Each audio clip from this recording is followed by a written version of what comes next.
Welcome to Comedians Writing Stand-Up Comedy Jokes. We'll eventually write a better name for that, but right now it SEOs really well. I'm so excited because today I'm joined by our first headliner on the pod, Slade Ham. How are you doing? Fantastic. Fantastic. Fantastic. I love you hopping on a Monday, and I'm excited to actually go toe-to-toe with someone that I've respected for a long time. I've seen you perform at Hyenas a bunch of times, and I've always been impressed. So let's jump into it. So I explained the format of the show. Each of us brought 2 rough jokes, although I see Slade has 3 notes, so we'll see. He might have done extra credit. So what we're going to do is a rough joke, run it like we're on stage, no setup. You don't get to talk about it. You just have to run it, and then we start talking about it, trying to tag it up and talking about our process behind each joke. So with that being said, coming to the stage with the first rough joke, Slade Ham. Oh, look at that. No context at all. Let's see if I can even, all right, let's see if I can remember it like I'm on stage. I think parents are overselling this raising a kid thing. I tell you, raising a kid is the most amazing experience you could ever experience. Like, raising a kid is that awesome? Even God didn't raise the baby. And the only tag I have for this joke is that it's the most arguably perfect baby that's ever walked the planet. And he's like, no, you bring it back when it's 33. That's the only extra tag I have, and I feel like that joke just kind of peters out into nothing and deserves more attention. That's the first one. So I liked it. The first punchline is even God didn't raise the baby, and the second is the most arguably perfect baby, and God's like, no, you bring that back when it's 33. I love that. So go keep going. Oh, I was gonna say the only place I really poked and explored, trying to figure out where else it would go, is exploring the correct, like the biblical correctness of it. The fact that it generally gets the response will be an acknowledgement that it went well, right? Like some people are just right into it, and then there's a pause where everyone else is trying to process whether or not the joke is okay to laugh at. If I said something sacrilegious or not, and it takes them out of it for a second. So I've kind of tried to explore if maybe there's a way to revisit it and go, oh, hey, no, here's why it's correct, and here's why you're wrong for groaning, or here's why I don't know. Now, would you do that in the beginning of your set, or you would wait till you'd already won the crowd over? So I know it's still a little different because it's a joke where you're going to lose the audience for a little bit. And it's funny because one of my jokes is going to be very similar structurally to that. So we'll see if the audience can pull a theme. But do you like to win them over and then lose them and then win them back? Or would you cold open with something like that and be like, this is who I am? As I know what you're asking. This would go in an hour. This would go 10 minutes in. And the reason like 6 to 10, it would be after I'd gotten some very solid wins and the audience, the trust factor was there that I was going to be funny. Okay. And then you're playing with where is he going to operate inside of that Overton window game with the audience. And that one for me right now seems to be, till I figure out what to do with it, I'm throwing it in as like this litmus test to the crowd because I know technically there's nothing wrong with it whatsoever. I'm just sort of testing your sensibility to see if you're going to be hypersensitive. It's kind of like a sensibility test just to see if you're sensitive. I'll tell you something that I've been playing with a lot, and I'm sure you're aware of it. So taking this joke and then going, do I want to soften it or harden it? And so different ways that you could do that, right, is you came out and you used the first person and you said, I don't know. People say raising a baby is the best thing ever. And you're like, I don't know. Right? You can make that even softer by saying, I was talking to this woman and she was harassing me because I didn't have a kid. You start off and you make the woman antagonistic and you're like, I don't know, I just haven't met the right person yet. And then she's like, you have to do it. Having a kid is the best thing ever. So it's a little bit of a straw man, but also you're making the position more hostile than somebody just living.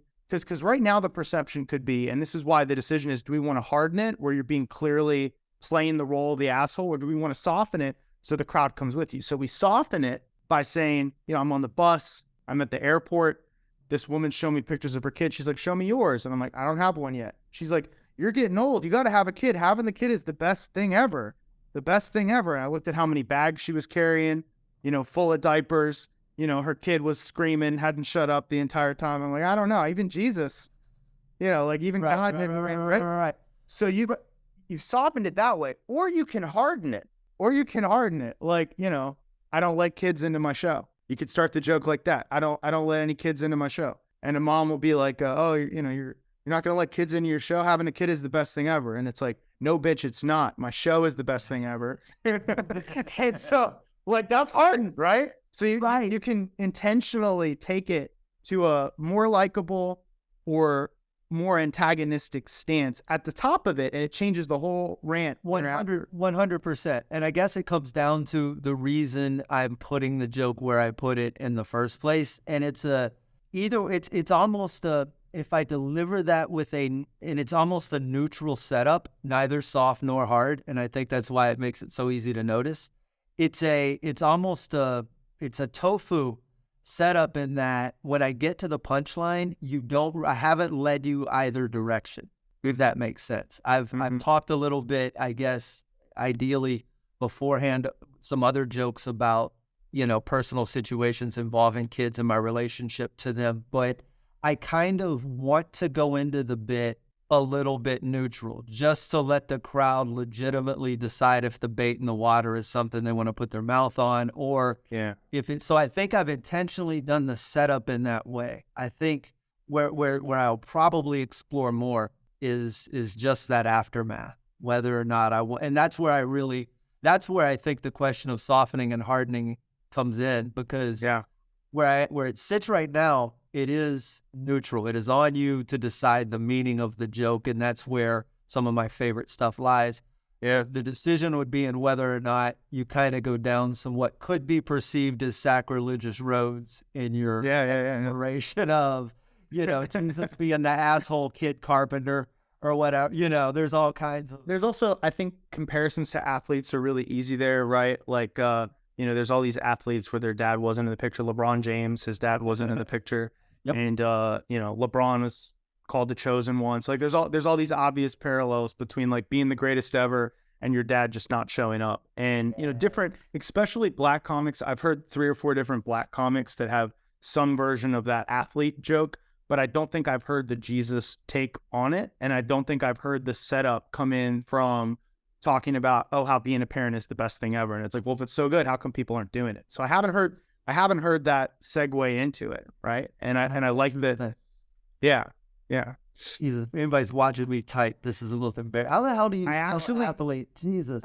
I actually didn't. I actually wasn't able to turn the screen record on for the for that. So that part we won't do this time. So don't worry about it. I have dyslexia, and so sometimes, like for work, I'll be on Zoom, and I have like an important contract, and like a bunch of very high, Harvard people are on the call, and I'm like misspelling, 10th grade words, and I'm like, oh, my bad, typo. I've got a book out and another one on the way, and I still will I'll type I'll be 3 words past something I misspelled. I'll still delete all 3 words and the word I misspelled just so I can misspell it again and rely on that red underline. It's we're all savages. So, could I hear the joke one more time as you have it, and then we'll try to maybe do a tag and then move on to the next one.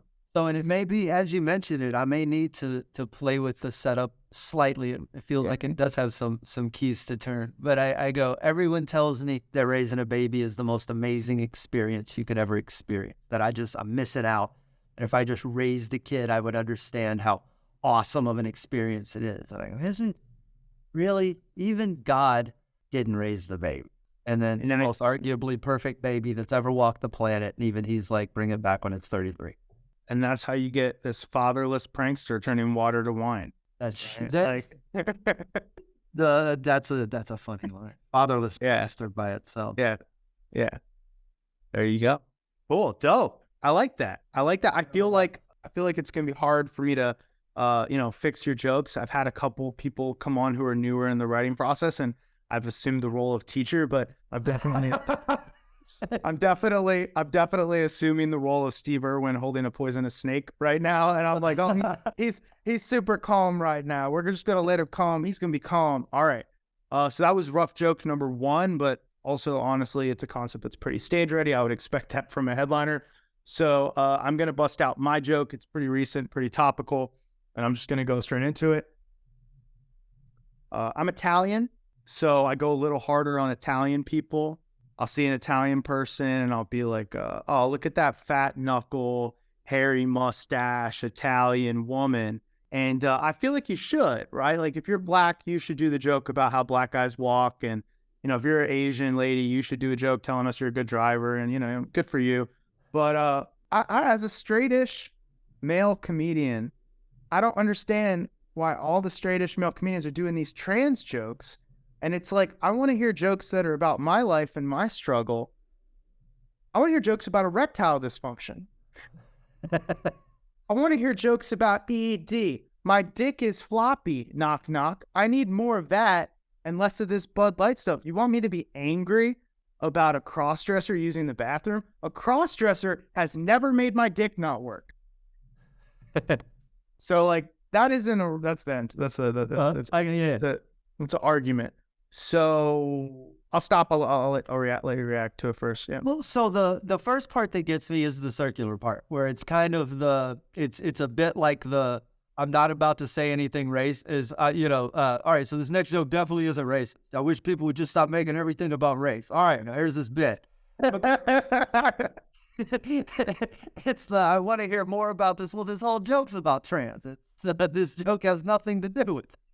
How many things do I have to write before I can go back to the take that I care about? Yeah. You've actually annoyed yourself with this bit.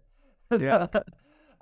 So that's the first part that stares at me, because I ask myself every time I hear a bit, you're looking for what's necessary, right? Mm-hmm. What is the actual joke here? Is the joke about you and ED, or is the joke about trans and people, or is the joke about people talking about stuff that they actually know about?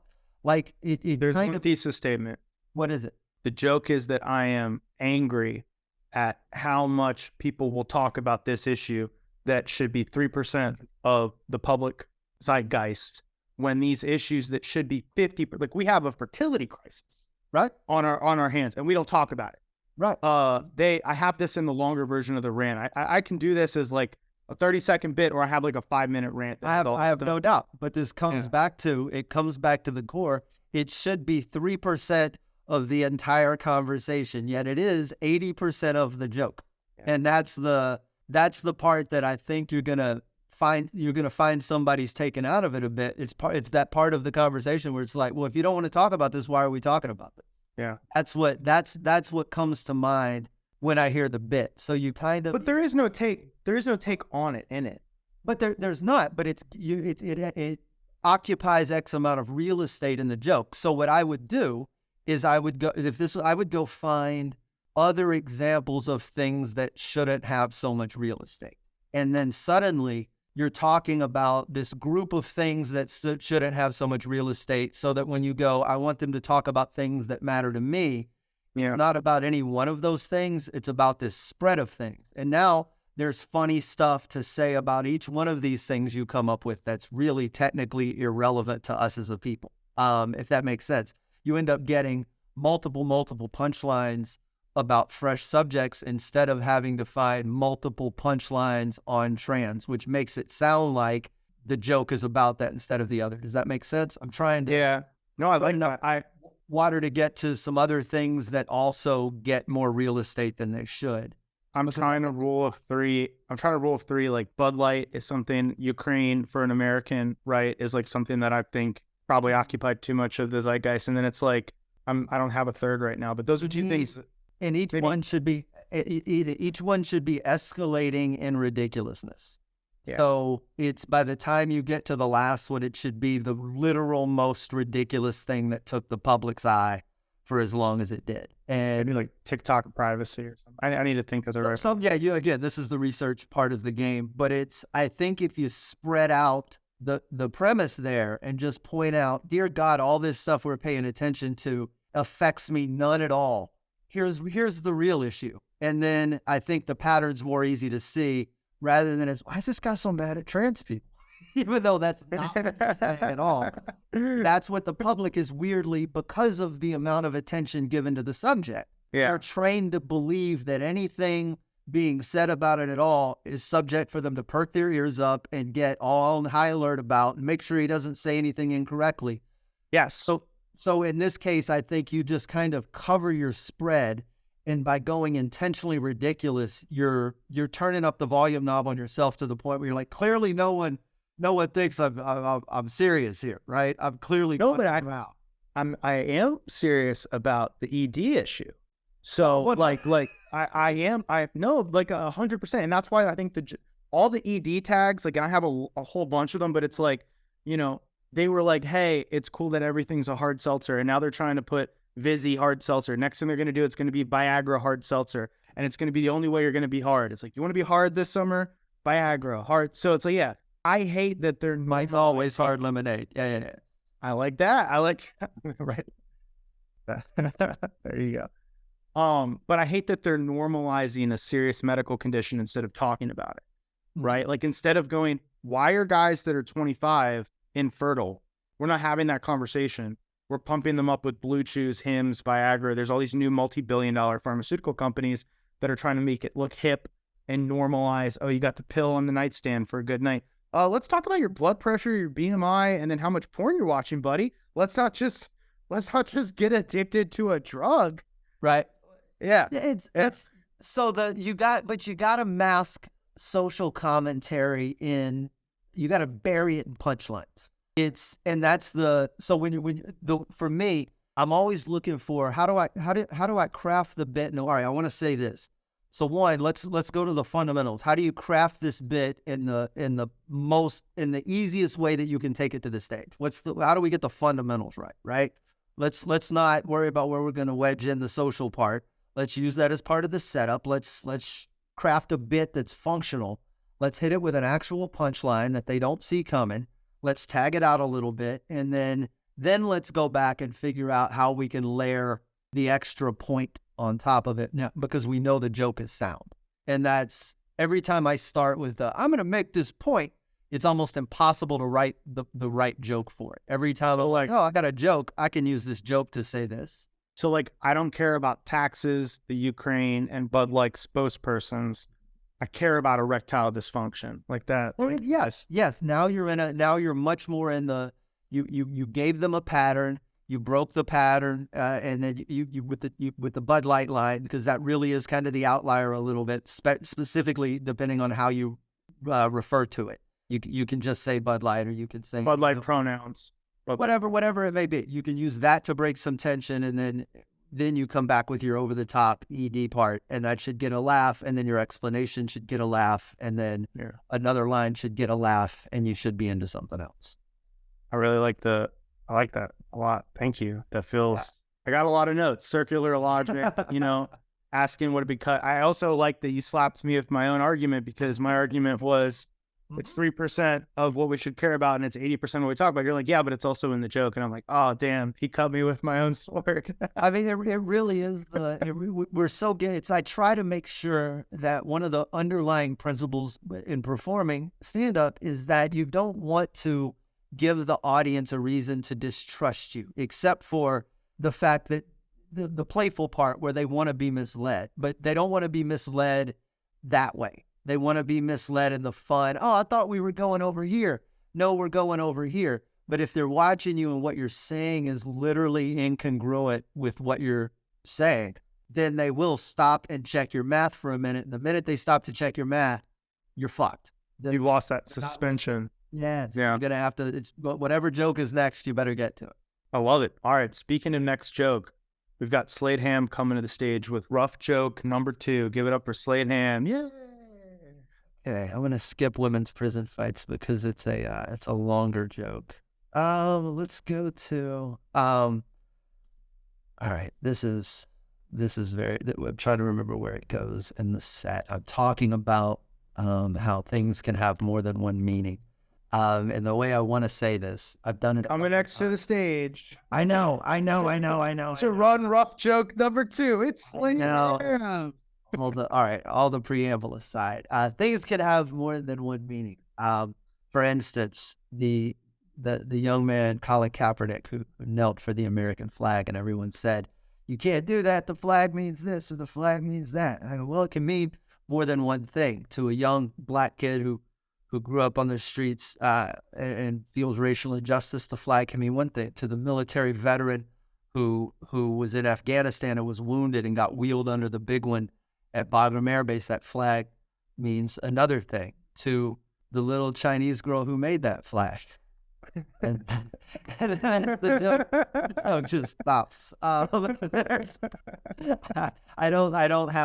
It doesn't go anywhere. That's just the end. I don't know if that flag means 11 cents. I don't know if there's any more to the joke. But that's just kind of the concept and the idea. I've gotten to the rule of three in that I can do the football player, I can do the Vietnam vet, whatever war vet, which I think are the two ends of the spectrum. And then just as I think try to convince you those are the two ends of the spectrum, I like to come around with something that's just off the spectrum, which is where the little Chinese girl came in. And the bit it stems from I don't even remember the context, but we were basically trying to come up with like what each flag would look like if it was made by a kid from every different country. It was like a drunk comics game. I think me and Sam Damaris were in the car, and we were just like, all right, well, Chinese kids make the flag.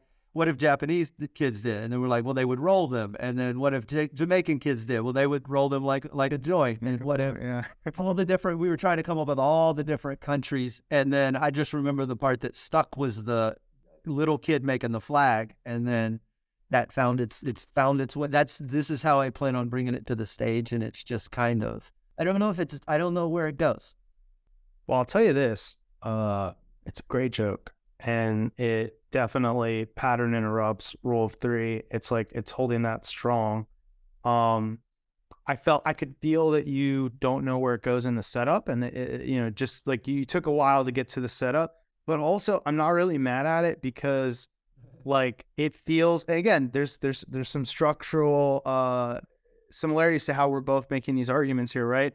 Like, oh, he's going to talk about Blue Lives Matter. Oh, he's going to talk about, what? Oh no, it's a Chinese, it's a capitalist joke, right? It's a global economy joke. Yeah, we're all stupid. Can't say to a radiator joke. Yeah, it's and it's also good because like I think it's a way to take both the nationalist pride and also the hatred for America, and you take a step back, you take a step up, and it really puts it in perspective, right? Because it's like, however you feel, you hate this flag, you love this flag.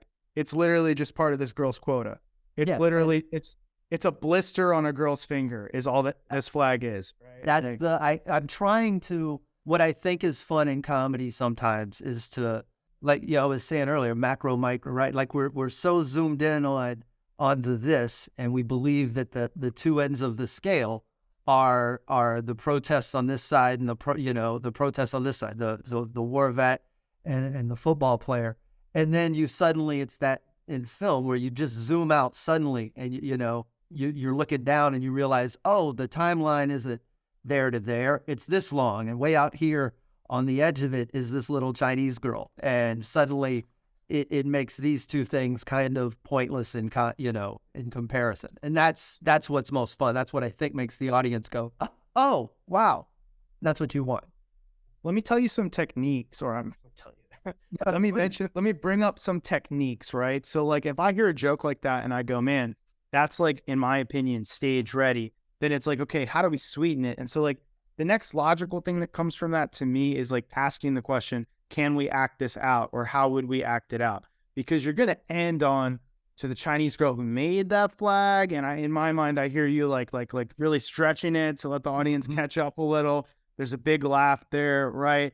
And then what is the opportunity for the act out, right? Like, is it physically like making the flag? Is it maybe you try it as another girl who's like, you have to make more flags, you're falling behind. Maybe it's the boss who's like, you stop kneeling and make more flags, right? I know exactly what you're saying. And as I'm seeing this, and I'm just, because I'm thinking in my own style, the literal act out of her doing that and pricking her finger, I think is just because that's what you're trying to do. You're trying to put the audience, that's all an act out should do, right? Is suck them in a little bit harder and really sell the visual. And I would kind of almost miniaturize my body posture, if that makes sense. Go ahead. If she pricks her finger, the boss is like, hey, you bleed on the red stripes. Ha! So that's all right. All right. Because that ends up being, hang on, I'm writing this down. Yeah, you bleed on those red stripes.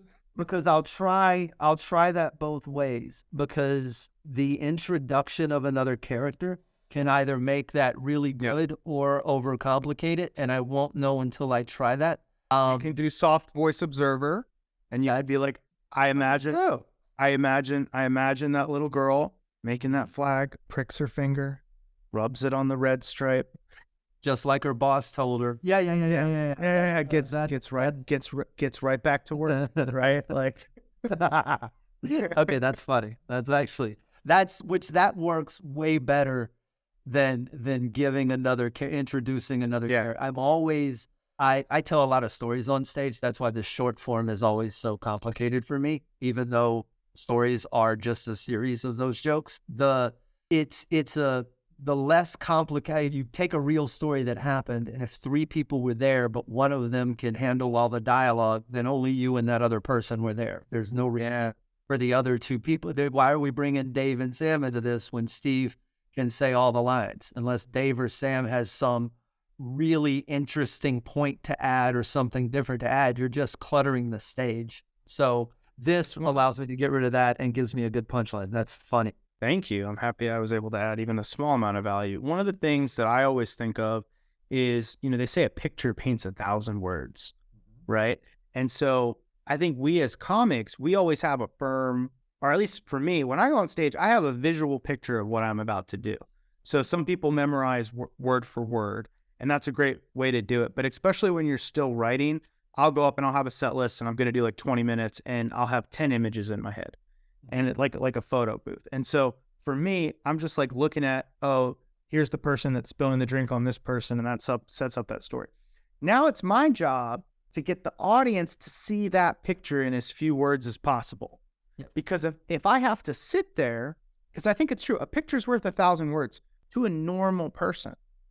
But what the comedian does is we're good at putting a picture in your head with 15 or 20 words. And like you take like a great comedian like Anthony Jeselnik, right? Somebody that is the king of misdirection.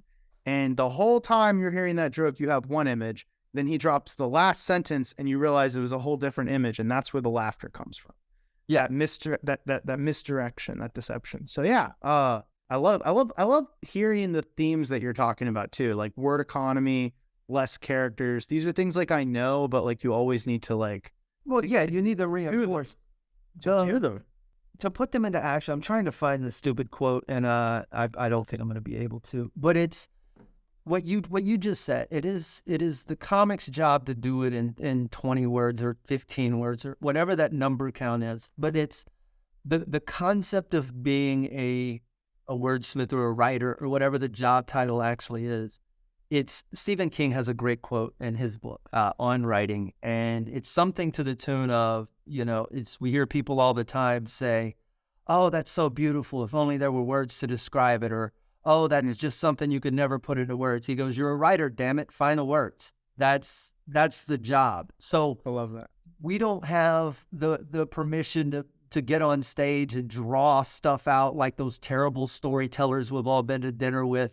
We don't have the luxury of any of that. Our audience will fucking leave. That's just, they will do it quicker on the internet than they ever will in a showroom. So your time with them is very short, and if you waste it, they will just walk away. So not only is your job to find the shortest way to say it, it's also to find the absolute funniest way to say it. To sit down and decide if jumped is the funniest word to use in that sentence, right? There may be a bunch of other verbs that fit better, and your job's to find the funniest one. That's your job to know what's funnier, what sounds are funnier, what words are funnier, whether you're using too many syllables or the rhythm or the meter is busted on a joke. It's just poetry. It's just funny poetry that doesn't rust. Yes. I love that.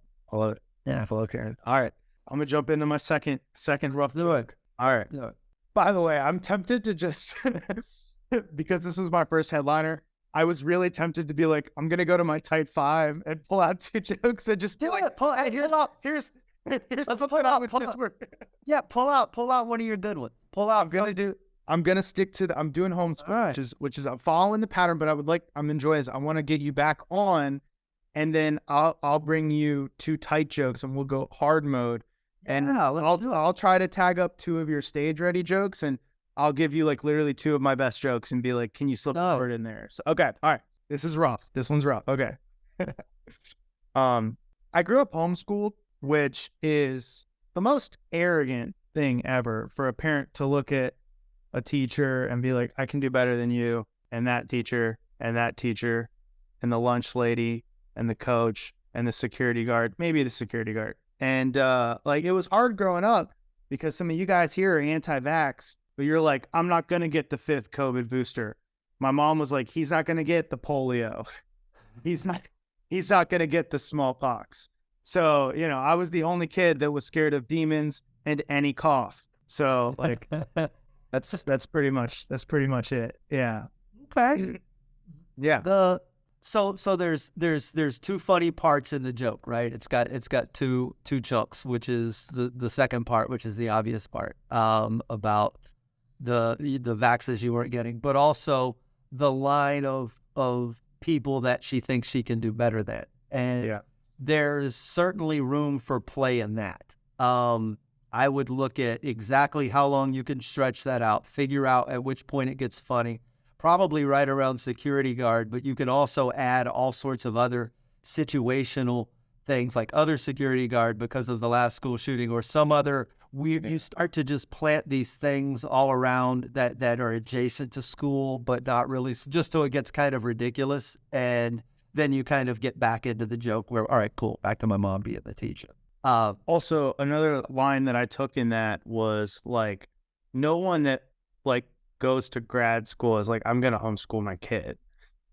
like no one that did well in school is like, I can do better than all of school. And like, I was like 9 years old and my mom was teaching me and she's like, aren't you worried you're going to fail this test? And I was like, I mean, I'm not even nervous. If I fail this test, who do you think looks worse? Me, an 8-year-old, or you who couldn't teach me basic addition? Like, the pressure is on you. Like, I'm going to fail you as a teacher. You're not going to fail me as a student.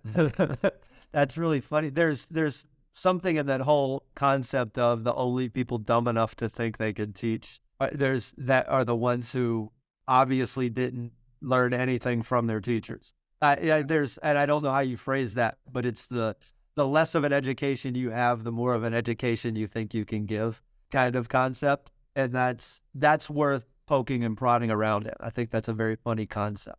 Might even be worth explore. And I have no idea what else I'd lay it over, but another career path instead of just teaching or instead of homeschooling, looking at something else that you could imagine doing with that much confidence and that little capability. And I just think that's a funny juxtaposition. Well, it sets up the anti-vax, right? They also do home doctoring. Exactly. Right? So you're home electrician.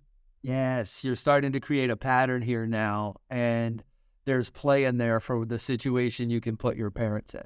Not straight A, straight to Wikipedia. Yeah. Yeah. There you go. Exactly. Home doctoring, home plumbing, home electrician, you know. Yeah, like, now you're getting into some fun. Home movies is fun. It's like, hey, we don't have to go watch Lord of the Rings. We can just recreate it on our VHS camcorder and Dad's in the sheet again. Yeah, Yeah, that's strong. That's strong. And playing that right there in that juxtaposition, things you're very, very confident about, very incapable of. And I think there's some purchase there. Like, you wouldn't, like, instead of calling the cops, you only do citizens arrests. Yeah, you've got, dude, it's an endless field of play here. Where do you want it? I would just say go as ridiculous as you can. Because you can go down the cop road, but I think there's just absurdity. How many T's I want to absurdity? There is some absurdity to explore. Love that. That I feel like this one got a lot stronger. That really pulled this out. I like that a lot. Thank you. Well, a part of it is figuring out you got to figure out what a joke is, right? Like at its core, what's the funny? We get all caught up in dressing it up and trying to tag it and trying to put all these pieces in. Suddenly you just got this messy bag full of stuff, and it's not the joke it was supposed to be. And if you ever lose track of that core, this is what's funny, then it's just a big sloppy mess. And you see that all at every open mic you go to. It's full of sloppy messes. How much shit can I shove in this story? And then, like I was saying earlier, they're cramming the point in before there's punchlines, and it's like that's not how you load a truck, man. There's art to this. I love that. All right. Well, we both made it through 2 rough jokes. I have been ending the pod with the rapid fire random idea generator. Oh, so what I'm going to do is I'm going to pull up this random idea generator, and I'm going to press it twice. Since you are here as the guest, you get your pick of which of the 2 random ideas you want to write for. I'll take the other one. We then have 120 seconds, and same style. We're just going to pitch whatever we came up with at the end of that 2 minutes. Okay. So I'm about to click the random idea generator. The first one is peaceful animal. Peaceful animal. I'm going to write that down. I'm going to put them at the end of our Google Doc too. And the second one is smooth spoon. Smooth spoon. Would you like peaceful animal or smooth spoon? Hey, can I have a second to think about this, and it'll trust? You have 3 seconds to. You can't write it before you pick. No. I'm trying to decide which of these. Peaceful animal is so broad. Smooth spoon only gives 3. Let's go. 2. All right. Slade has taken smooth spoon. I'm doing peaceful animal. Oh wait, I thought we were both doing the same one. Oh, you want to do? All right. You're the god. You're the pro. We'll both do the same one. Let's both do the same one and just see, because what's going to happen is we're both going to show up with more ideas and premises than punchlines, and those will combine to form better punchlines. So here's the reason why I haven't done that, because then whose joke is it? This way, if I commit, they're your joke. Well, you can do that, right? You're just so generous because you're like, I got 7 hours of headlining material. But I have been having more like feature and opener level people where some people, so I'll say for me personally, I've done this I think 8 or 9 times now. I've gotten 2 bits that I've kept where like it just came out of a random word.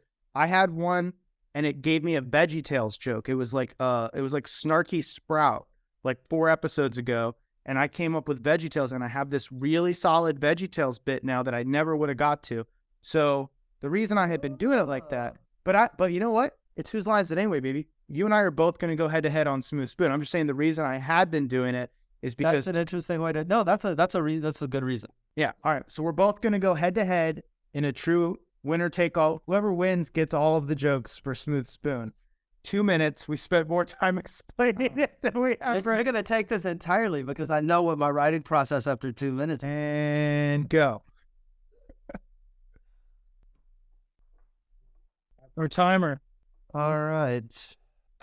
That is I can't read my own handwriting, just so you know how terrible this, if at all, show. Garbage. I'll explain the process here in a bit. Okay. I got 3 absolute pieces of crap out. What'd you get? So I don't know till I say it all out loud. Okay.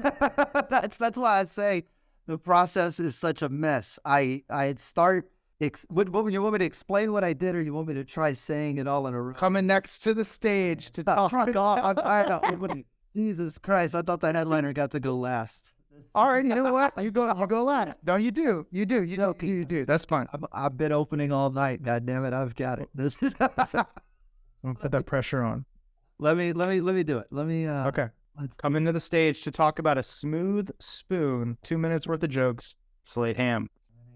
I'm in a new relationship, and we've just started cohabitating. It's frustrating. All the obvious stuff. There's 1,000 jokes about sharing blankets and about whose side of the bed is this and about that. But the worst part of it, I only have one rule. I will share a blanket with you. I will share a thermostat with you. But if we're going to lay close to one another, despite how I feel about body positivity in most instances, you have got to be a smooth spoon. That is the absolute rule. I'm not getting splinters because you're codependent. That's not happening. So that's where I am with stars next to write a punchline for temperature, write a better punchline for I'm not getting splinters because you're codependent, and then a star next to European blankets because I know the way they use blankets is so much better than the way we do. And if I was actually going to do a joke about sharing blankets, I would make something there, but I probably wouldn't do that. Anyway, that's where I went. I kind of backwards engineered from, okay, well, I have an ending, and then let me pull this back and create a scenario and then do that. And you almost say smooth spoon, like something you'd sell on a T-shirt. Flat ass, right? Like if the girl's a flat, yeah, that's not a smooth spoon. That's like a brick on a brick, right? Yeah, I can't drink soup out of a sheet, right? It's got a spoon. You gotta have a spoon, right? That's and I like it because it's clean. It's your bedroom humor. You're suggestive, but you could do that. I think I don't let my I got my brain out of writing dirty first years ago, and it's just I can still write filthy. I still have plenty of opportunities around the podcast table to flex those muscles, but with joke writing, it's just not where my brain goes first anymore, and I think I end up keeping a lot more jokes in regular rotation because I love it. All right. Well, I try to write. I have what I think is 20 clean, and I've just been sitting on it for about 6 months now. So I was trying to get a certain amount clean to where I could handle most opening or corporate situations for the roles that I would be given right now. And then once I felt like I had that, I've allowed myself to be a little more flexible with my writing right now. But that's clean so relative anyway. It's when you think of you need 20 minutes that you can play everywhere, and that doesn't have to be like the boundaries of clean. You're looking for 20 appropriate minutes. That's what you want, and just that doesn't have to take into account. Oh, I can do daycares. No, just turn those gigs down. But 20 minutes that you can do on any given night in any given scenario, and then from there, all kinds of latitude. And anywhere too, because that hard bit that you got that mentions Oak Cliff and West Dallas probably doesn't work in any other state. All right. No, and you don't want to be pulling into the state. Hey, what's the little city outside of this city? That's just miserable. All right. Coming to the stage, Josh Stramiello doing his smooth spoon bits. All right. I went very literal with the spoon. I was a dumb kid. I wasn't allowed to use forks or knives like the smart kids. Not even a spork. Here you go, Josh. You get an extra smooth spoon. Like that's number one. Number two. And since you said we're writing clean, I'm going to change the fuck to mess up instead of fuck up. Let's see which one fits. I love when magicians mess up a magic trick. The spoon was too smooth. You forgot your card. Her hips were too wide and her femoral artery was too thick. Femoral. I realize I actually know how to spell that and not say that. I think it's femoral artery. Femoral artery. Yeah, but Femural. I think it's ORL. But spell check says anyway. Does it run down your femur? I think it's like different. I think it's like in your thigh-ish area, like on the inside. Where your femur is? Where's your femur? Is that the big cow bone in your big leg? Is that the? Not a doctor. All right. Well, I want to know if I know how to spell. We can look it up. Here. Femoral artery. And then where is it? I'm pretty sure I know this from, yeah. It's whenever people unalive, I don't want to say it because of YouTube, but whenever people unalive themselves in I got it. I was thinking it was like an assassin's move too. It's like the inside of the thigh. Yeah. Okay. We got extra dark with it. We actually described it to YouTube. How many jokes did you write about that? All right, last joke. I had 3. And you see, I just kept moving the spoon earlier and earlier in the sentence. So it was the last line, the first one, middle. Okay. Now it's in the Matrix, Neo could bend a smooth spoon with his mind, but in the last movie, he couldn't even bend over. He spit. He's 50 and his director's more flexible than him, or heteroflexible. I don't know. That's so Tonight Show monologue with bend over. It makes me laugh. Yeah, it's perfect. You interjected it in 3 different parts of the joke, and that joke writing is just breaking stuff into different parts and trying to realize how you can put it back together. That's it. Yeah. I took it's in my instance for sure. All I did was take Smooth and Spoon and separate them, and then write the joke and put it back together. We're just making shit up. Well, I also love that you made it a verb. Like you made it an action, and I just took a literal spoon and completely different directions. Same word. But that's how many different ways, and that's why you have to literally. I've heard it called "what else it to death." There's a million different ways to talk about it, but when you get a subject and you're going to write about it, the first thing I start doing is just writing all the things I can think of about that thing. Sometimes, especially if I'm on a clock, like I'll get stuck on one and then I'm kind of what elsing that to death. But the trick is just blowing a thing up, seeing how many different pieces of it you can find, and ideally blowing something else up, and then taking the parts of that and shuffling it back together. And that's you went 3 different directions. I went a 4th direction. And there's people certainly listening that have written 20 better Smooth Spoon jokes than either one of us, because they went one of the better directions. We had 2 minutes, and they've had since we started talking about it. They can pause it. If you could pause it, man, wait. They're in the shower. They're like, oh, Smooth Spoon. I actually do this in every video, and I forgot to do it for this video because I was so, thunderstruck by having a true headliner on, 8 episodes in. But I usually say at the top, I encourage YouTube to be funnier than us, right? So one of the things I think is going to be really cool about this YouTube you're watching right now, the community around this, where it's like, we're bringing rough jokes. We're showing you and talking about the writing process. So whether you're a fan of comedy or you've only thought about doing an open mic or you've been doing comedy for a year, this is not only a place to grow with it, right? But like, I can't tell you how many times I've seen a news article on Reddit. I click on the link and the #1 comment is hilarious. And it's killer because it's 5,000 monkeys on a typewriter and you're that monkey. So get on the typewriter, get in the comment section, take one of these jokes that Slade and I threw out there, and then blow us away with a tag that is now my intellectual property. I'm gonna Carlos Mencia the shit out of that tag. I'm gonna go straight to Netflix, baby. Slade, this has been the best episode yet by far. Pleasure, man. I felt uncomfortable. I felt challenged. I felt, fully aligned. So I didn't have to pull any punches. I like it. You did great. Your mind understands comedy, and it's at the fundamental level, you just can't get around writing a joke. You can fake it with stage presence and loud vocals and act outs and all this other stuff, but to really be a stand-up, damn it, you got to learn to write jokes at some point. So you've got it figured out.